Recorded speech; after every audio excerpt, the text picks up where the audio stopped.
Magandang araw mga kaibigan.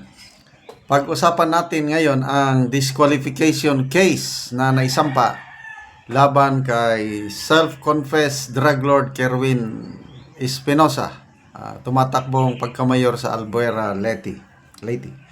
Okay, ito, post ni Someone Cares.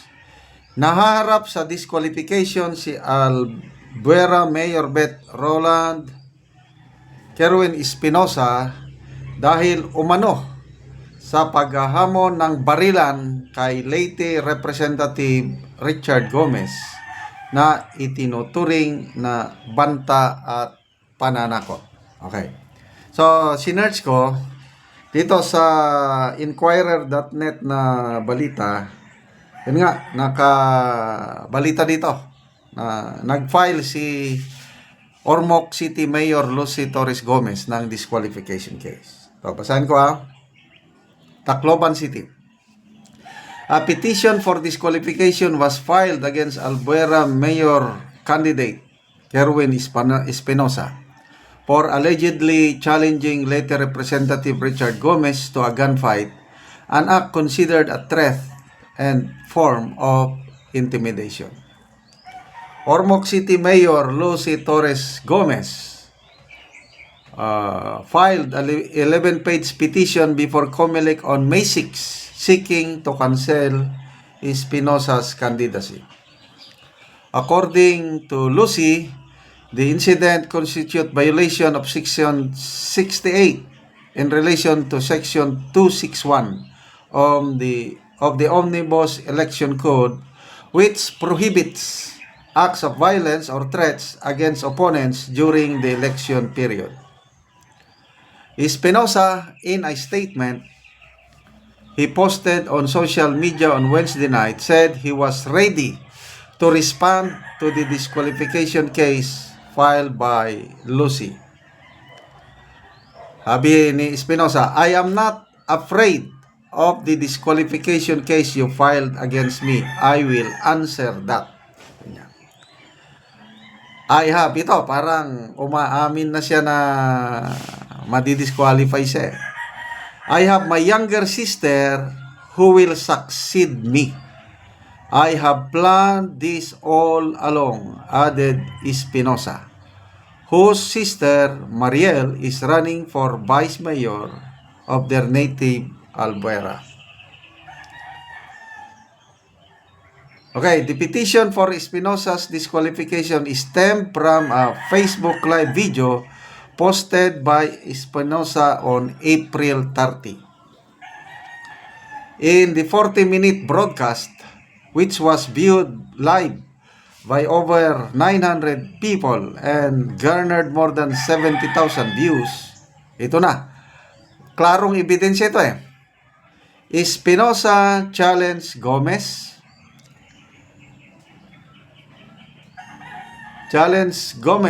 an actor popularly known as Goma, to an armed duel. Espinosa, who once confessed to being a drug lord, suggested that policemen and soldiers serve as referees and encouraged Gomez to bring his most powerful firearms. He also proposed that both parties sign a waiver ensuring no legal action would be taken against whoever survives the duel. Para bang Wild West ba na bunutan? 45 ba? 38 ba? Ready? Fire! Ganon. Nangyayari yan nung Wild West sa Amerika. Itong kapanahonan natin, wala pa akong nabalitaan ganyan yung armed duel. Sa petition ni Mayor Torres, sabi niya, Lucy in her petition described Espinosa's statements as not only criminal but also a mockery of the election, claiming they were intended to assert political dominance through violence rather than legitimate campaigning. Ganito ang nangyari, yung away nilang dalawa. Napabalita na binaril si Espinosa. Tama. Naghihingalo. After ilang oras, nag-Facebook live na. So, ang pinaghinalaan, 7 pulis na taga-Ormoc nahuli at yun, kinasuhan. Ganon. Meron ng rido o away between Espinosa and Gomez. Yan po. Kaya ito, nagpapalitan sila ng akusasyon. Matatanda na natin si Congressman Gomez, isa siya sa dumipensa sa war on drugs ni PRRD nung kasagsagan pa ng Quadcom. At pinatotohanan ni then Mayor Richard Gomez na ang Ormoc City, once a hotbed of drug problem, naging matino, naging asensado na ngayon dahil sa epektibong war on drug ni PRRD. So, known Duterte supporters itong mag-asawang Gomez. So, ito naman si Kerwin Espinosa, self-confessed drug lord, biglang nawalang mga kaso niya at ginawang testigo against war on drugs ni PRRD sa Quadcom. So, mananalo ba siya? I don't know. Ito ang nakakatakot sa ating political situation ngayon.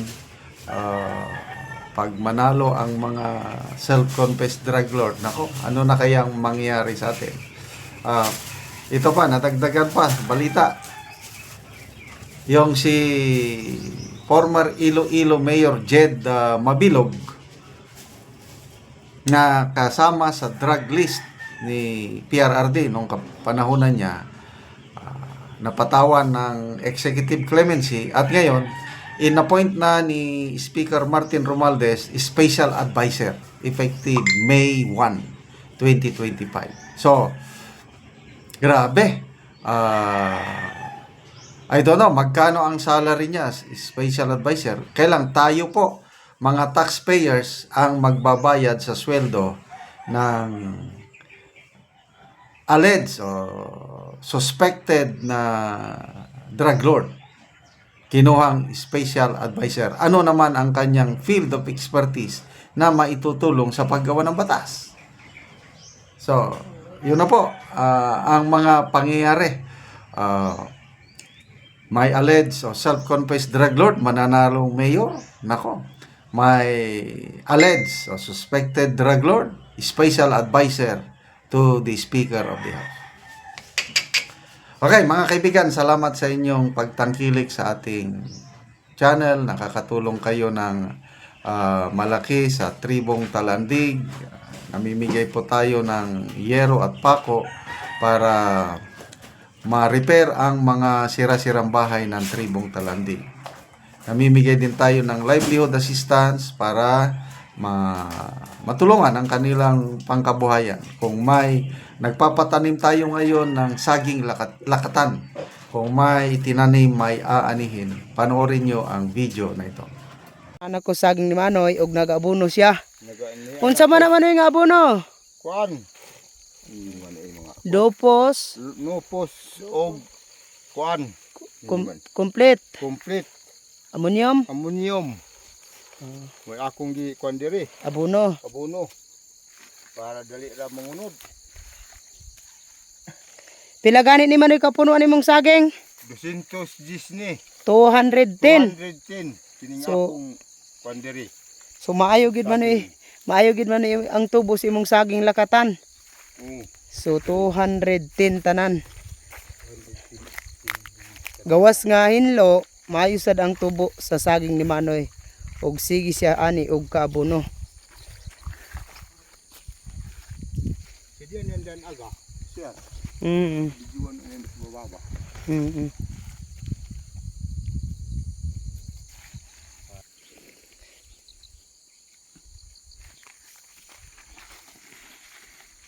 O karon Manoy, manang unsa inyong maistorya bahin sa padayon sa pagpananom o sa pagsuporta sa abono?